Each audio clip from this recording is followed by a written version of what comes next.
और सादा ये जो हमारे घरेलू माहौल में बदजुबानी है, बदसलूकी है, जिसको बदसलूकी समझा भी नहीं जा रहा, ये किस तरह से फिर रिश्ते पे असर डालती है?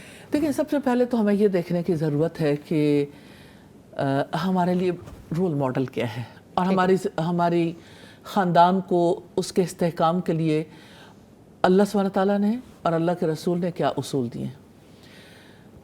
रिश्ता निकाह के मौके पर जो उसूली बातें मर्द की ज़िम्मेदारी पे डाली जाती हैं, उसमें हुस्न मुआशरत है, नान नफ़का देना और हक़ महर देना, ये बुनियादी चीज़ें, और भी बहुत सारी चीज़ें आती हैं। अब यह है कि अगर ये देखा जाए कि मर्द जो है वो क्या ये सारे मामलात अंजाम दे रहा है, और अगर वो नहीं दे रहा तो उसका हल क्या है।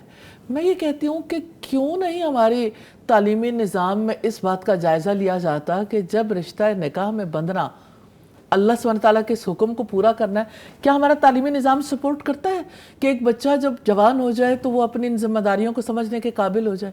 तो हमारे तालीमी निज़ाम में तो ऐसी कोई बात मौजूद नहीं है।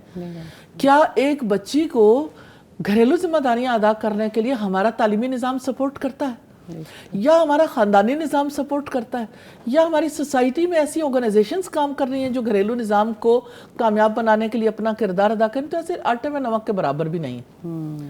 तो असल में ज़िम्मेदारी तो ये है कि अगर आपके पास इतनी शानदार आइडियोलॉजी मौजूद है और इतना निज़ाम अमल आपके पास मौजूद है जिसमें आप पीसफुल घराने और पीसफुल ख़ानदान जो है वजूद में लाने का सबब बन सकते हैं, तो क्यों नहीं उसको इख्तियार करते जो अल्लाह के रसूल सल्लल्लाहु अलैहि वसल्लम ने इख्तियार किया, जो तरीक़ेकार आपने इख्तियार किया। आप सोचें, मैं तशद्दुद के बारे में सोचती हूँ, मुझे रसूलुल्लाह सल्लल्लाहु अलैहि वसल्लम के हम्बलनेस पे, आपके हिल्म पे, आपके तहम्मुल पर हैरत होती है।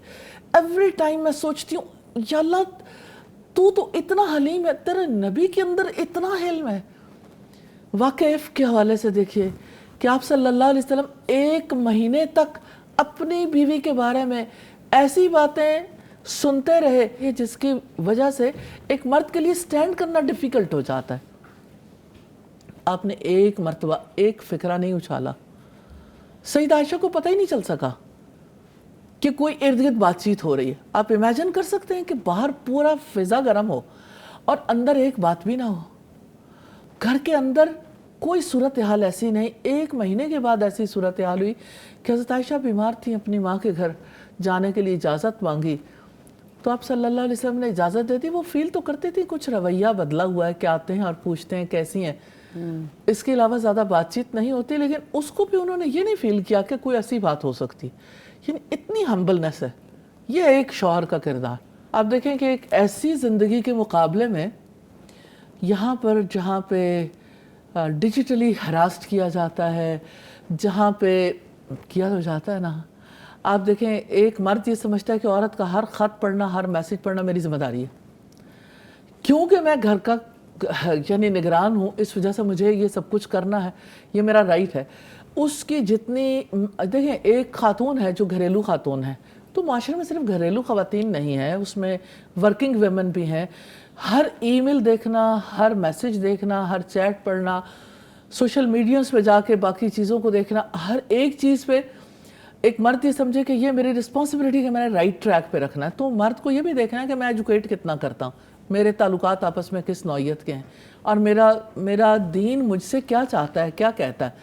तो अल्लाह के रसूल सल्लल्लाहु अलैहि वसल्लम की ज़िंदगी में तो हमें ऐसी बात नहीं मिलती कि आप सल्लल्लाहु अलैहि वसल्लम यानी इस तरह से टो में लगे रहते हो। तजस्सुस करना अल्लाह सुब्हानहू व तआला ने इससे रोका है, बिला जवाज़ तजस्सुस ना करें। लेकिन ये कि मैं ये भी नहीं कहती कि ये सिलसिला सिर्फ मर्द की तरफ से है। यानी मर्द बेचारा जो है वो तो इतना तजस्सुस नहीं करता जितना औरत तजस्सुस करती है। उसको तो हर वक्त ये ख़तरा लाहक रहता है कि कहीं ये दूसरी शादी ना कर ले। जब घरेलू तशद्दुद की बात आती है तो हमारे यहाँ तो ये फ़िक्स कर लिया गया कि ये तशद्दुद सिर्फ औरत पर होता है। मैं ज़ाती तौर पर फ़ील करती हूँ मर्द पर ज़्यादा तशद्दुद है, इसलिए कि उसे तो जज्बाती तौर पर उससे हर एतबार से हरास्ट करके रखा जाता है कि वो कभी सोच ही ना सके कि उसने अपनी माँ बहनों के साथ भी अच्छा सलूक करना है, अपने रिश्तेदारों को भी किसी मकाम पर रखना है। उसको तो यानी ऐसे चक्कर में औरत चलाती है, माजरत के साथ, मैं भी एक औरत हूँ, लेकिन औरत एक ऐसे चक्कर में लेके आती है जिसकी वजह से وہ صرف اسی کی ضروریات اور اسی کی خواہشات اور اس کے بچوں کی خواہشات کے گرد گھومتا رہے. کیا عورت ایک قبضہ گروپ کا کردار ادا کر رہی ہے؟ تھوڑا سخت ورڈ ہے لیکن بہرحال اگر ہم اس پہ بات کر ہی رہے ہیں تو کیا ایک مرد جو ہے وہ بس ایک پھر عورت سے کی مجھے لگتا ہے کہ مائنڈ سیٹ ہے نا.